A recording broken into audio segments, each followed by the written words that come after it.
Sir मैं जब यहाँ पर नाम दीक्षा लेने के लिए गया, जैसा कि अंकल जी ले गए साथ में, तो मैंने यहाँ देखा उनके काफ़ी सारे नियम थे। एक तो मूर्ति पूजा नहीं करना और भी काफ़ी भगवान अनुपासना नहीं करनी है। इसके बाद ऐसा क्या संत रामपाल जी महाराज में, मेरे तो मन में यही क्वेश्चन गूंज रहा है कि वो जेल में भी बंद है, फिर भी यहाँ पर लाखों भीड़ है। वो तो एक अलग चीज़ है, जो भी हो मुझे ज़्यादा पता नहीं है, लेकिन मैं तो गया बागेश्वर धाम को कंपेयर करें मेरे हिसाब से तो वो तो हाँ धीरेन्द्र शास्त्री जी को वो तो पल पल में चमत्कार कर रहे हैं। कोई भी बीच लाने बैठा है तो उसको खड़ा कर देते हैं, उसके बारे में सारी इन्फॉर्मेशन मन की बात बता देते हैं। यहाँ मुझे क्या चमत्कार दिख रहा है संत रामपाल जी महाराज में, ऐसा क्या कि मैं उनसे नाम दीक्षा लूँ? बताइए सर। देखिए सर जी, पहले तो मैं अपना परिचय बता दूं। निवाड़ी जिला निवाड़ी एमपी का रहने वाला हूं। तो मैं भाई को टीकमगढ़ से मेरा फ्रेंड है, इनका पिताजी, तो मैं लेके आया इनको। तो मैंने इनसे कहा है कि ये युवा हैं और आज के समय में नाम दीक्षा लेना चाहिए। तो यहाँ पर इनने नियम कुछ ऐसे सुने तो इनको लगा के गलत है, और इनने कंपेयर रखा है कि अनुरोध वो धीरेन्द्र शास्त्री जी महाराज जी हैं, वो बहुत बड़े चमत्कारी हैं और वो तो लाइन में से खड़ा कर देते हैं। चमत्कारी में तो चमत्कार कर ही रहे हैं ना, आप देख नहीं रहे हो? देखिए तो देखते हैं ना। देखिए मैं बताऊं, संत रामपाल जी महाराज जी ने जो आध्यात्मिक ज्ञान के माध्यम से बताया है, वहाँ पर तो एक सिद्धि है, चमत्कार नहीं है, एक सिद्धि है। जो संत रामपाल जी महाराज जी ने अपने शिष्यों को 24 सिद्धियाँ दे रखी हैं। संत रामपाल जी महाराज जी जो दीक्षा देते हैं उस मंत्र में इतनी पावर है कि 24 सिद्धियाँ हैं। उनको तो एक सिद्धि है, जैसे परमात्मा कहते हैं शब्द महल में सिद्धि 24, हंस बिछोड़े विश्व विशा। और वो तो केवल बता देते हैं, बता देने से क्या हो जाएगा? यदि जैसे एक सिद्धि मन वृत्ति बतावे, मन की वृत्ति बता देने से क्या उसका भला हो जाएगा? कैसे नहीं, जैसे मैंने वीडियो देखा है, वो कहते हैं बुलाते हैं, पैसा बनाते हैं, बीमारी के बारे में ही बता देते हैं, वो कहते हैं कि ठीक हो जाएगी, जाइए। तो देखिए लाखों लोग वहाँ जा रहे हैं, करोड़ों लोग जा रहे हैं, हमारे यहाँ से भी जाते हैं। जाने के बाद उनके कहने से ठीक हो जाएगा क्या? जैसे कोई आदमी बता दे कि कल दिन डूब जाएगा 6 बजे, और दिन तो डूबना ही है, तो क्या उसके लाभ हो जाएगा? नहीं, ये गलत है। सिद्धियां होती हैं, बता देते हैं। का मतलब ये है कि वो तो डूबना ही है। हाँ, डूबना ही है, लेकिन सिद्धि तो वो कहते हैं। संत रामपाल जी महाराज जी आज जेल में हैं 14 से, आज कितने दिन हो गए आप देख लीजिए कंपेयर करके। 14 में जब संत रामपाल जी महाराज जी जेल गए, जब कितनी संख्या थी, और आज संत रामपाल जी महाराज जी जेल में बैठे हुए हैं, और जेल में बैठकर कितनी बड़ी लीला कर रहे हैं, कितना बड़ा चमत्कार कर रहे हैं। लाखों श्रद्धालु एक दिन में जुड़ते हैं, और एक नहीं, संत रामपाल जी महाराज जी एक पूर्ण परमात्मा के अवतार हैं। संत रामपाल जी महाराज जी जेल में बैठे हैं, और वहाँ से इतनी पावर है उनकी शक्ति की बात करें तो यहाँ पर श्रद्धालुओं को लाखों लाभ होते हैं। यहाँ पर लाखों ऐसे श्रद्धालु हैं जिनकी जन्म मृत्यु भी टाल दी है। और दूसरी बात, चमत्कार तो वो होता है कि वहाँ पे बैठे बैठे यहाँ करोड़ों लोग संत रामपाल जी महाराज जी से नाम उपदेश ले रहे हैं। ये भंडारा देखा आपने तो जाते हो, लेकिन संत रामपाल जी महाराज जी सबसे कहते हैं तुम प्यारी पुण्य आत्माएं हो। संत रामपाल जी महाराज जी कहते हैं बच्चों तुम वो परमात्मा की प्यारी लाडली आत्मा हो। देखिए दिल पे हाथ रख के एक बाबा कह दे कि तुम पागलो हो, मूर्ख हो, वो खुद कहता है मैं कोई बाबा नहीं हूँ, कोई संत नहीं हूँ, मैं कोई गुरु नहीं हूँ, वो स्वयं स्वीकार करता है। और वो कहता है तुम तो पागल हो, तो तुम पागल हो उनको कथावाचकों को बुला करके उनकी रोजी रोटी चला रहे हो। जबकि संत रामपाल जी महाराज जी हमारा कल्याण कराने के लिए, हमारा मोक्ष कराने के लिए दिन रात प्रयत्न कर रहे हैं, ऐसा स्वच्छ समाज बना रहे हैं। उनके यहाँ जाने के बाद देखा है कोई भी जाता है जो वे कहते हैं तुम चाहे अत्याचार करो, अत्याचार करो, दुराचार करो, कछु करो, मुड़ेगा काटो, चाह जो खाओ पियो, लेकिन तुम तो हम न आओ, हमारी जेब भाई जाओ, चले जाओ, तुम्हारा सब भला हो जाए। उनके कहने से भला नहीं होगा। यहाँ संत रामपाल जी महाराज जी ने बताया है, जो मंत्र अपने बताते हैं, वेद पुराण में प्रमाणित करके बताया है, जो सत भक्ति स्वयं करेगा तब उसको वो लाभ होगा। किसी के कहने मात्र से, किसी के आशीर्वाद देने से किसी को कोई लाभ नहीं हो सकता है। इसलिए मैं कह रहा हूं दावे से, संत रामपाल जी महाराज जी ने प्रमाण करके सभी सदग्रंथ खोल के दिखाए हैं। 4 वेद, 6 शास्त्र, 18 पुराणों में प्रमाणित किया है, उन मंत्रों को प्रमाणित किया है, उस पूर्ण परमात्मा को प्रमाणित किया है। उन्होंने बताया है कि यह पूर्ण परमात्मा की भक्ति जो मर्यादा में रह करके करेगा उसको लाभ होगा। और उसके साथ सुखों की बात करते हो।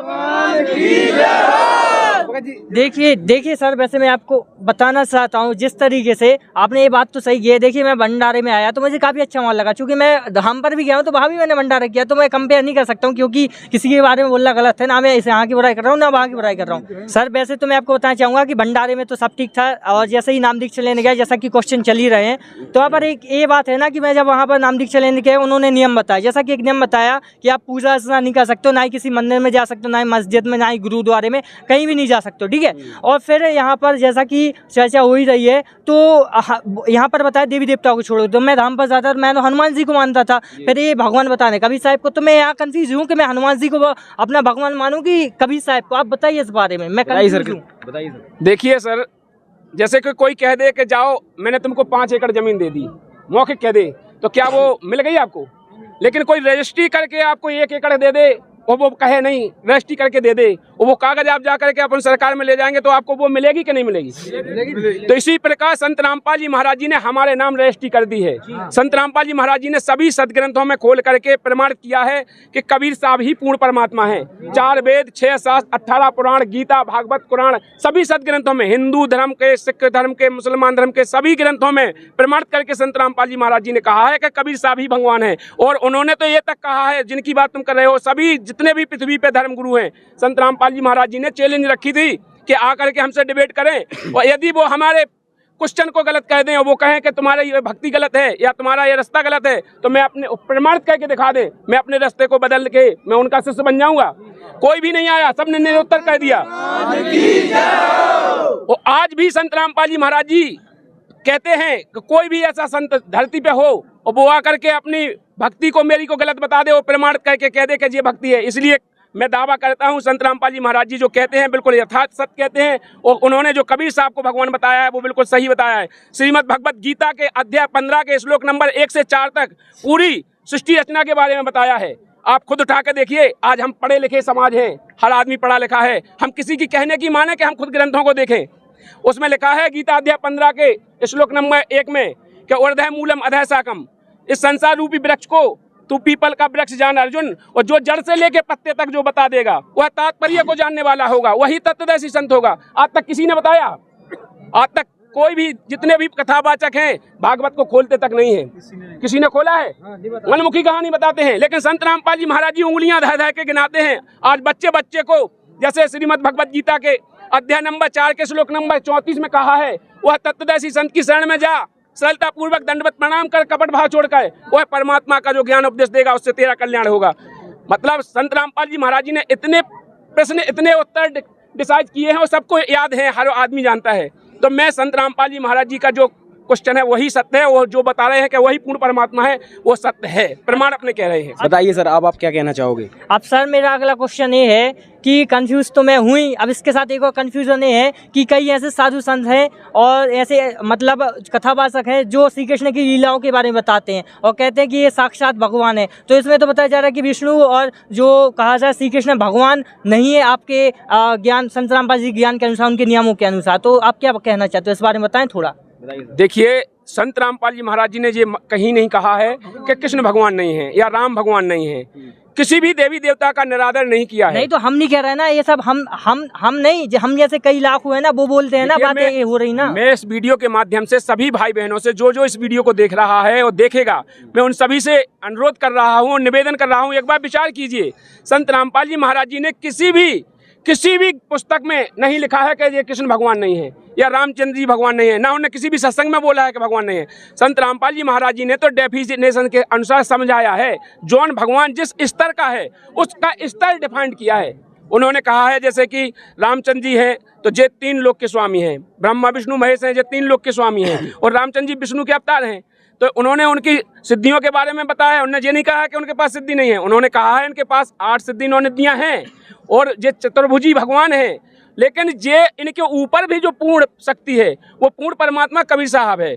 उसके बारे में उन्होंने कहा है कि जो पावर है वो पूर्ण परमात्मा से आती है। जैसे जड़ से अगर खुराक जाएगी तभी पत्ते तक जाएगी, और जड़ में पानी डालेंगे तो पत्ते तक खुराक जाएगी, पत्ता हरा भरा हो जाएगा, फल देगा। इसी प्रकार संत रामपाल जी महाराज जी ने कहा है कि ये भगवान हैं, और जो वहाँ से क्रेडिट मिलता है, जैसे हम पूर्ण परमात्मा की भक्ति करेंगे तो भक्ति करने के बाद जो वहाँ से भगवान हमको सुख देगा, हमारे क्रेडिट से हमारे पाप कर्म काटेगा, हमको पुण्य देगा, तो वो मिलेगा इन्हीं के द्वारा, क्योंकि वो यहाँ पे स्थगित किए गए हैं, उनको यहाँ का राज दिया गया है। ब्रह्मा विष्णु महेश यहाँ के स्वामी हैं, मैंने ये नहीं कहा है, लेकिन वो मिलेगा उन्हीं के द्वारा। लेकिन ये थोड़ी है कि हमें जैसे कोई नौका चिट्ठी देना है स्वामी वही को भगवान मान लें कि प्रधानमंत्री की चिट्ठी आई थी जो ही भगवान है, ऐसा गलत है।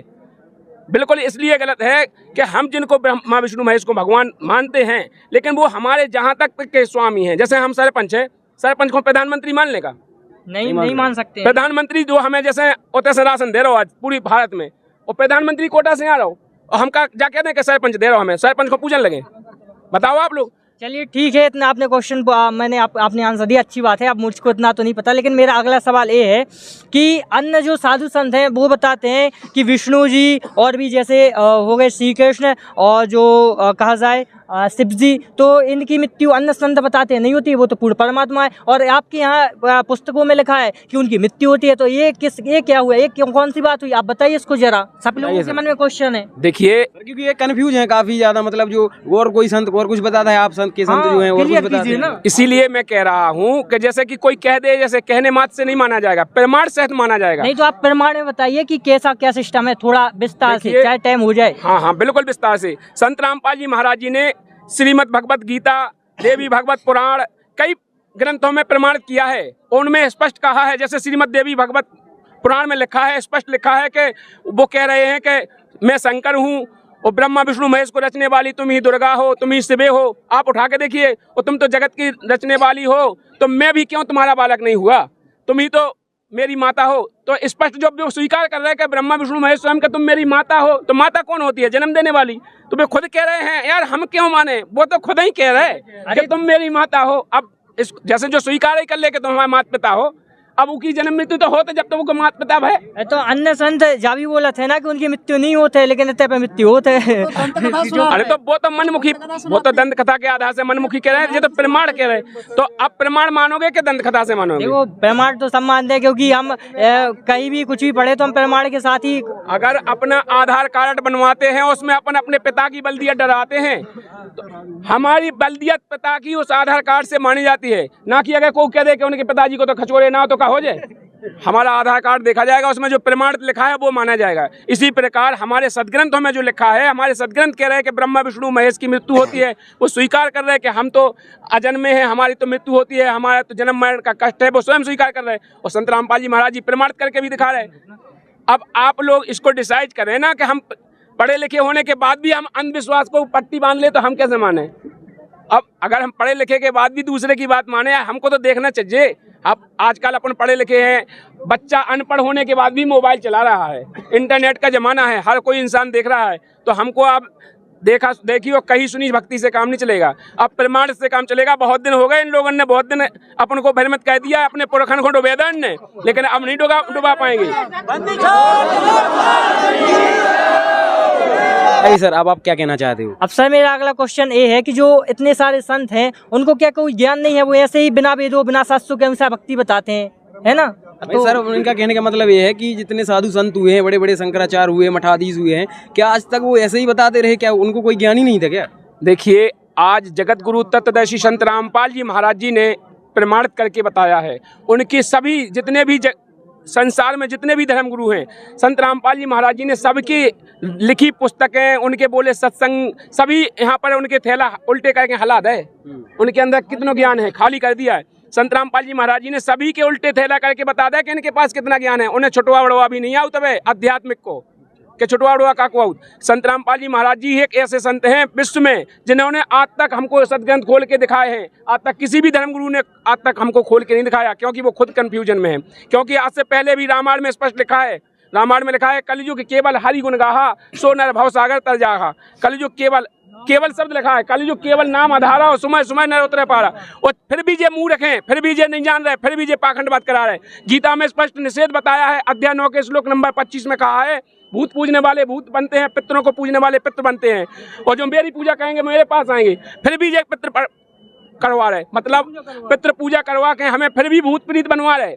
तो आप जा बताओ जी कितने ज्ञानी को आए, इनको कितनों ज्ञान को आके अपने सदग्रंथ कह रहे खोल के आज तक वे पढ़े होते, अगर उन्हें पता होता तो वे क्या होते। चलिए ठीक है, वैसे जो इतने वर्षों से इतनी सारी क्रूतियाँ फैली हुई हैं हिंदू धर्म में, लोग तरह तरह के भगवान पूज रहे हैं, तो क्या वो अभी तक गलत करते आ रहे हैं? देखिए बिल्कुल गलत कर रहे थे, और जो क्रूतियाँ ही तो दूर हो रही हैं। आज संत रामपाल जी महाराज जी उन क्रूतियों पर तो झाड़ू फेर रहे।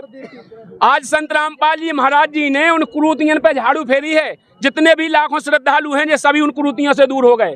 पूरे कचरा को झाड़ के कना कर दो संत रामपाल जी महाराज जी ने, अपने अंदर को बाहर को। आज संत रामपाल जी महाराज जी से जो दीक्षा लेता है वो पूरी तरह से जानकारी करके लेता है। और सोशल मीडिया पे हर प्लेटफॉर्म पे संत रामपाल जी महाराज जी ऐप पर आप जाइए, संत रामपाल जी महाराज जी की पुस्तकें, ज्ञान गंगा, जीने की राय, अनेकों पुस्तक संत रामपाल जी महाराज जी ने लिखी हैं। उनका प्रचार घर घर हो रहा है, जा करके उनको पढ़िए। उसमें पूरे अपने जितने शंकाएं हो सबका समाधान लिखा है। संत रामपाल जी महाराज जी ने कसर नहीं छोड़ी आज के समय में। और आप उन सभी को पढ़ करके वो पूरी तरह से समझ करके, और ये बिल्कुल सही है क्योंकि ये जीवन का सौदा है, किसी को वैसे नहीं कर लेना चाहिए। अगर अपन 2 रुपए की हंडी लेते हो तो 3 बार बजाते हैं, और ये तो जीवन का सौदा है। आपने किया, क्वेश्चन अच्छा किया और आपको करना चाहिए। और लेकिन विचार करो कि हम पढ़े लिखे होने के बाद भी अनजान न बन जाए, हमारा जीवन व्यर्थ न चला जाए।